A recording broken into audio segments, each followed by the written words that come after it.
جماعة الخير، السلام عليكم. أنا أحمد أمين، وده الفيديو الثالث من سلسلة ال HTML.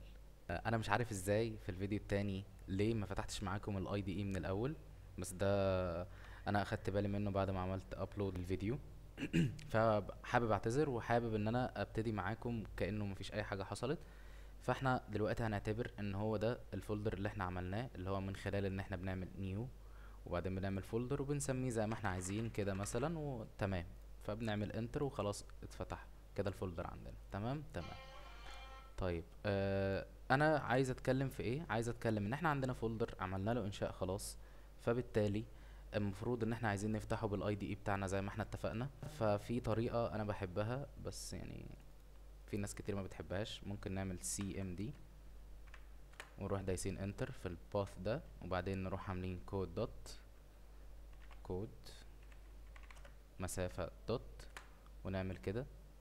هيفتح عندنا الاديتور على طول في المسار اللي احنا كتبناه بالظبط. طيب.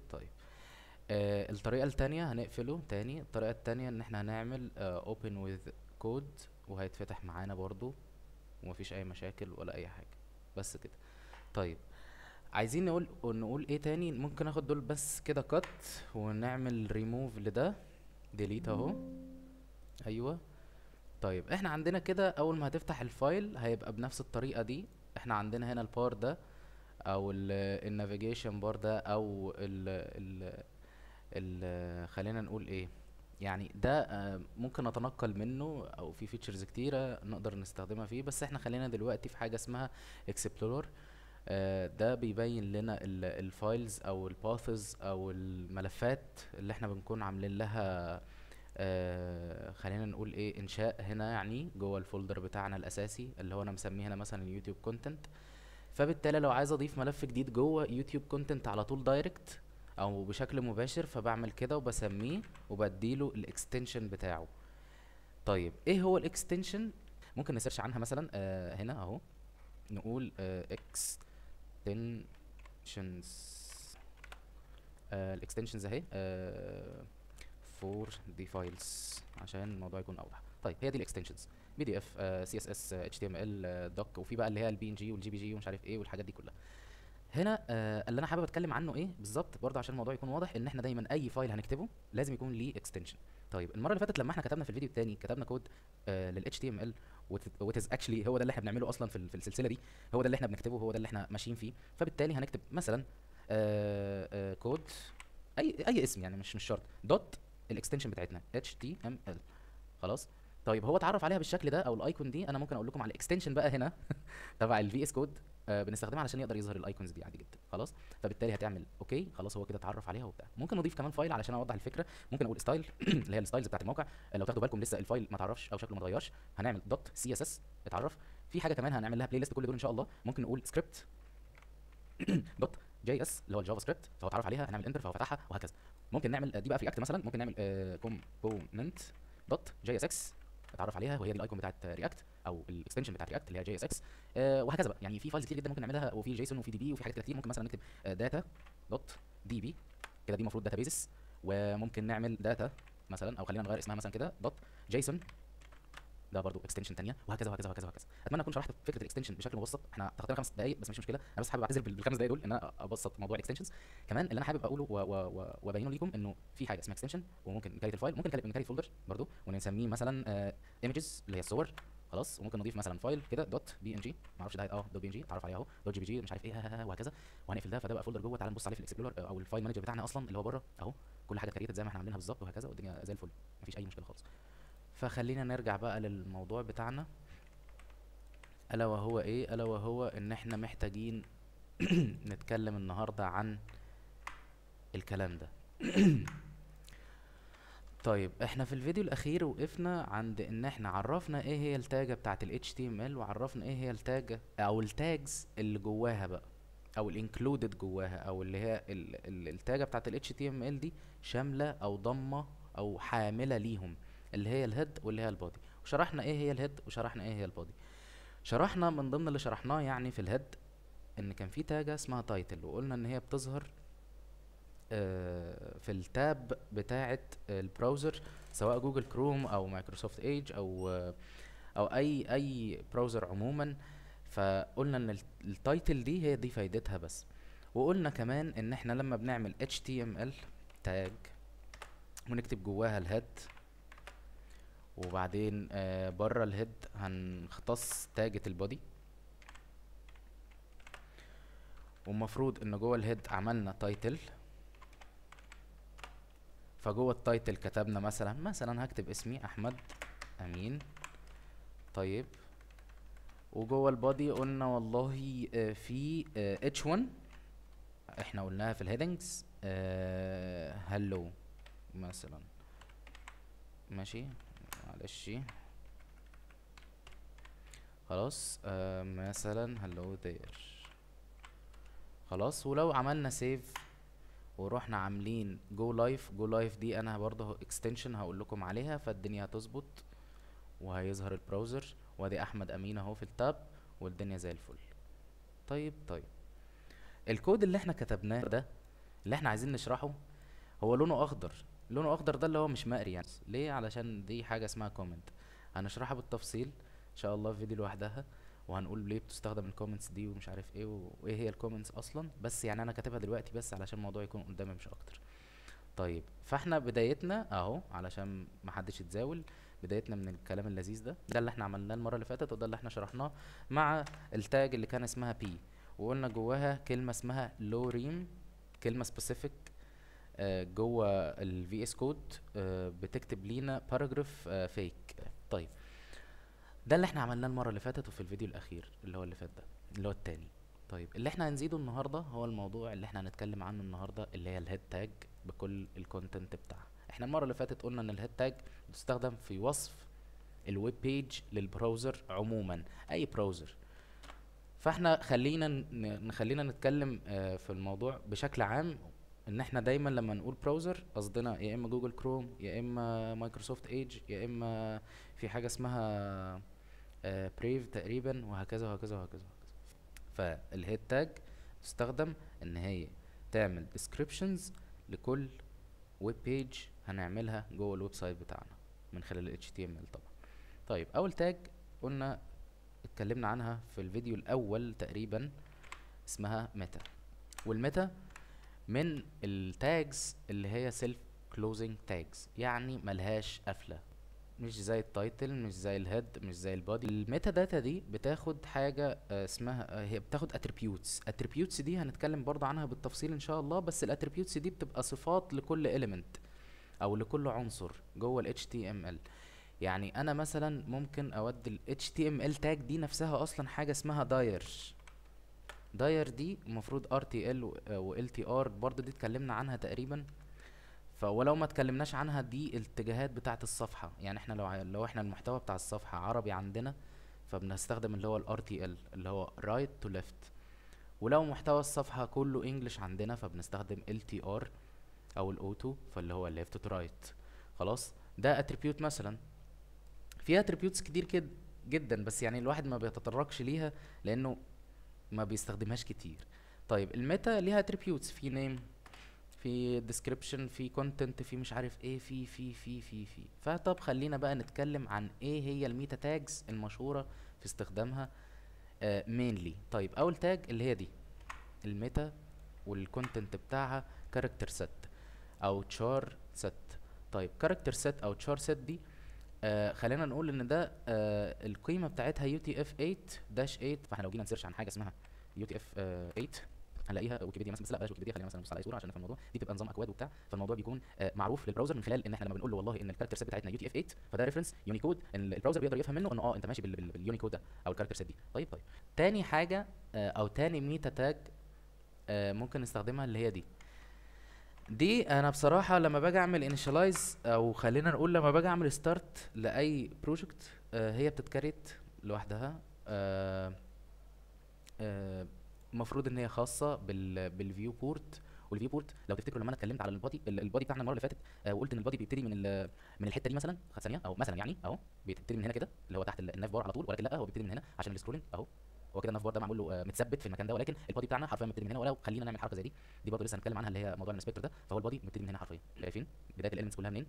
اللي هو من هنا كده بالظبط، واخره بقى الى ما شاء الله. يعني كل ما هفضل سكرول كل ما هو ايه معايا تمام. طيب فهو ده الفيو بورت، هو ده نطاق الرؤيه بتاعي، هو ده اللي مسموح لي بيه ان انا اشوفه كنطاق رؤيه او كزوايا رؤيه او هكذا. الموضوع ده بيستخدم في الريسبونسفنس، واللي هو ممكن نقدر نقول عليه انه الموضوع يكون متلائم مع كل الشاشات، ومن ضمنهم شاشات الموبايل لما يكون الويب سايت. يعني مثلا معلش نرجع تاني للويب سايت اهو، لو احنا عملنا كده في ايكون هنا هندوس عليها هتبقى ايه الشكل بتاع الموبايل. ممكن نخليه تابلت ايباد اير اهو، فده شكل التابلت خلاص. فهو ده ريسبونسيف ان يكون الويب سايت بتاعك متجاوب مع كل الشاشات اللي ممكن تقدر تستخدمها. يعني مثلا احنا عشان نتست حاجه زي كده بنستخدم مثلا الموضوع ده، نفضل ايه نصغر ونكبر ونشوف السايت هيبقى متجاوب ولا لا، او كل ما نصغر اللي بيحصل وهكذا. طيب خلينا نشوف دي كمان. دي انا بالنسبه لي دي يمكن من اهم الميتا تاجز. ليه؟ علشان هي بتديسكرايب ال ال الويب سايت بتاعك بيعمل ايه. هي واخده اتريبيوت اسمه نيم، والنيم بتاعها اسمه ديسكريبشن خلاص، ولكن الكونتنت بتاعها انا كاتب هنا the description you need. يعني اكتب اللي انت عايزه بحيث ان هو يوصف الويب سايت ده او الويب بيج دي بتعمل ايه بالظبط. طب ليه بنستخدمها اصلا؟ علشان البراوزر يقدر يقرا انت بتعمل ايه، يعني انت بتعمل ايه في الصفحه دي بالظبط، بحيث انه لما حد هيسيرش. يعني انا مثلا لما اجيب دلوقتي اسيرش، وليكن مثلا انا عايز اسيرش عن العاب اطفال مثلا، يعني لا خلينا نقول العاب اطفال مش عارف العاب اطفال دوم مثلا عشان يجيب العاب زي دي. طيب طيب فهو لو انا هدور، بص خلينا مثلا نشوف الكلام ده جايب لي ايه ريكومنديشنز. طيب خلينا نشوف دي. بص قال لك ايه عروسه مش عارف ايه هو ده الديسكربشن. هو مش هو ده الديسكربشن بتاع الميتا تاج اللي انا كنت اقصده، بس اللي اقصده ان هو ده اللي بيفيد في وقت السيرشنج. يعني احنا في حاجه اسمها الاس اي او برضه، علشان اس اي او خلاص سيرش انجن اوبتمايزيشن. المفروض ان ده احنا بنراعي السيرش انجن اوبتمايزيشن ده علشان نقدر نحسن من كفاءه وجود الويب بيج بتاعتنا لما بنيجي نسيرش عنها. يعني انا مثلا لو كتبت اسواق الكترونيه، يا ترى احنا مؤاخذه اسواق الكترونيه، لو انا عملت كده اهو يعني معروفه هي معروفه، اول حد هيجي لي امازون. طيب وبعدين جالي جوميا، وبعدين جالي اللي هو سوق عامه ده، وبعدين جالي جوميا، وبعدين مش عارف اسمه ايه شرف تقريبا، شرف وبعدين تو بي، وبعدين نون، فاهمني؟ فالسيرش اوبتمايزيشن، سيرش انجن اوبتمايزيشن ده اللي هو اي سي او يعني الاختصار بتاعه، هو ده المفيد في الموضوع. ان احنا لما دايما بنكتب ميتا تاجز بديسكربشنز واضحه وصريحه وتحفه، فالموضوع بيكون اسلس على البراوزر ان هو يخلي الويب بيج بتاعتك ريكومندد او دايما مقترحه في اول. مفيش حد فينا يعني ما اظنش يا جماعه في حد فينا، معلش برضه انا محتاج انزل اهو، ما حدش فينا نزل مثلا للصفحه الثانيه الثالثه، ما حدش فينا عمل كده. دايما السيرش بيكون على اول صفحه، واول غالبا بيكون على اول اختيار خلاص. فدايما كل الناس بتسابق ان هو عايزين يظهروا في اول اختيار، فاهمني؟ فهو ده فايده الاس اي او عموما، مش الميتا تاجز يعني، بس الاس اي او عموما. طيب عندنا تاجه تانية وهي خاصه بقى بالاس اي او فعلا، اللي هي التاجه بتاعه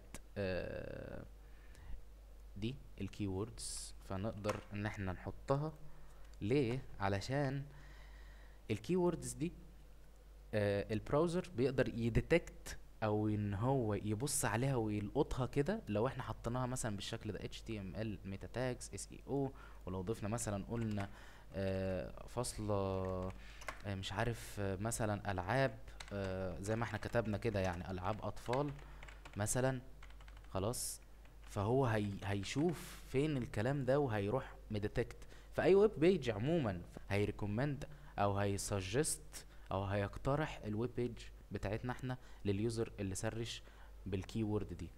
طيب في هنا ميتا تاج كمان اسمها الاوثر ده اللي هو المؤلف او اللي كاتب الويب بيج دي، او خلينا نقول اللي كاتب الويب سايت ده، او اللي كاتب المقالة الفلانية لو هي ويب بيج معبرة عن مقالة او فالمستخدمين برضو بكثرة هم دول التلاتة دول، علشان برضو يكون الموضوع صريح او انا صريح معاكم. طيب مين بقى اللي انا كاتبهم دول تحت تاني؟ دول كونتنت تبع الهيد اليمنت او الهيد تاج، وهم دول اخر تلاتة تاجز ممكن نقدر نستخدمهم في الهيد فور ناو از بيزكس. انا عارف ان الفيديو ده طول مني جدا، بس بجد انا بحاول بقدر الامكان اقول فيه كل حاجة، فاعذروني. طيب اول تاجة اسمها ستايل، معلش ستايل. الستايل دي بنكتب فيها من اسمها كده، بنكتب فيها ستايلز الاليمنتس عموما، لو احنا هنديتكت كل اليمنت لوحده، او لو هنديتكت البودي كامل اللي هو جسم الويب سايت كامل. طيب خلينا مثلا محدش يحس بقلق، كده كده احنا ان شاء الله هنعمل بلاي ليست عن السي اس اس، بس فور ناو خلينا نجرب حاجه. باك جراوند كولر ريد او بلو، او خلينا نقول جرين علشان اللون يكون لطيف شويه لان الريد بايخ. وهنروح عاملين كده ونروح رايحين لده. ثانية اجيبهم هما الاتنين جنب بعض اهو، بقى جرين. بكل بساطة نقفل بس ده كده، فده الجرين. ممكن نعمل ريد ونعمل سيف، اتغير لريد، وهكذا. ممكن نرجعه تاني وايت من خلال ان احنا نديله وايت اصلا، خلاص. يا اما نروح مسحين الكلام الحلو ده ولا الهوا. خلاص خلاص. طيب دي الستايلز، خلاص. في حاجة تانية اسمها السكريبت، زي ما انا كاتبها فوق هنا اهي.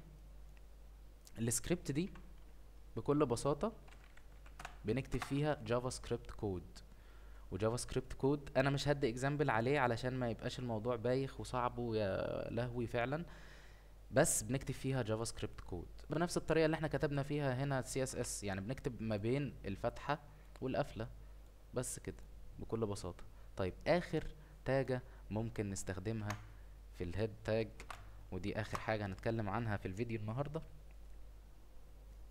اللي هي اللينك. اللينك بكل بساطة احنا في طريقتين او اكشلي 3 طرق ممكن نكتب بيهم ستايلز. دي حاجة يعني بايخة وانا مش عايز اتكلم عنها، احنا هنا خلصنا الفيديو عادي جدا لو عايز تقفل، بس دي معلومة ليك للي قدام يعني ان شاء الله. الستايل بكل بساطة لو احنا عايزين ندي عنصر معين في 3 طرق.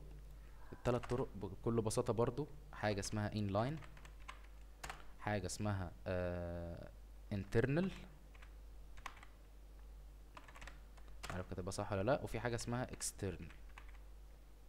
مين ده ومين ده ومين ده؟ inline من اسمها انا بدي للعنصر على طول جوه العنصر الستايل بتاعته، فهو هياخد attribute اللي هو صفة، خلاص، اسمها مثلا background color blue، اللي هو المين اللي هو ال H1. لو انا عملت سيف اتغير لبلو فعلا. طيب ده الانلاين، وممكن اعمل كده لكل الايه، لكل العناصر بتاعتي فل فل. طيب باك جراوند برضو خلينا معلش نجربها ريد، ونعمل كده فاتغيرت لريد، وهكذا. طيب مين الانترنال؟ مين الطريقة التانية دي؟ الانترنال اللي هي من اسمها برضو هي جوه الفايل بتاع ال HTML بتاعي، خلاص، اللي هو اللي احنا قلنا عليها اللي هي دي، ان احنا نكتب ال CSS بتاعتنا هنا كده، خلاص، ما بين القفلة والفتحة دي او الفتحة والقفلة دي. ده الانترنال اللي احنا بقى عايزين نقوله ونوصل له كل ده علشان خاطر اللينك. خلاص من اسمها بقى لو احنا عملنا كده من اسمها دي external، حاجة خارجية، فايل خارجي. لو احنا عملنا هنا نيو فايل وسميناه ستايل دوت سي اس اس، اللي هو اللي احنا نكتب فيه ال CSS او الستايلنج بتاعنا، ورحنا رايحين هناك في ال HTML وقلنا له والله احنا هنكتب الستايلز بتاعتنا في حاجة خارجية، فبالتالي هنروح رابطينها هنا بالفايل بتاعنا بتاع ال CSS. طيب هو واخد 2 attributes، واحد اسمه rel او rel اللي هو اختصار ل relation، فاسمها واخدة قيمة او value ما بين double quotation اللي هم دول ده وده، واخدة ستايل شيت. وفي حاجة اسمها href، خلاص، او الهايبر ريفرنس، خلاص تقريبا يعني. الهايبر ريفرنس بتاعها او الريفرنس بتاعها هو المكان بتاعها في الفولدر بتاعي، فانا بربط الفايل من خلال اللينك ده. فبالتالي لو انا كتبت ستايل، خلينا نجرب بقى نمسح الستايلز دي، معلش انا بعتذر عشان الموضوع طول مني جدا، بس بجد انا مش عارف اعمل ايه. انا اسف. فاحنا مثلا اهو مش كاتبين اي ستايلز هنا خالص، خلاص، ولا انترنال ولا انلاين ولا اي كلام من ده، خلاص. طب لو احنا جينا هنا قلنا ال H1 بتاعتنا اللي موجودة هناك عايزين نديها باك جراوند كولر جرين، خلاص، جراي يا عم مش هزعلك اهو جراي. طيب خلينا نقول جرين علشان ممكن يكون في حد اتعشم فيها اهي، جرين عادي جدا. فشغال وانا ايه كاتبها في فايل اصلا بره الليلة خالص، اللي هو ده، هو بره ده خالص، ومع ذلك شغال. فهو ده اللي بيستخدم فيه تاجة اللينك، مش اكتر ولا اقل. هي دي التاجة بتاعت الهيد، هي دي الديسكريبشنز بتاعتنا، هو ده الموضوع. مش عارف بجد، طول مني جدا، نص ساعة.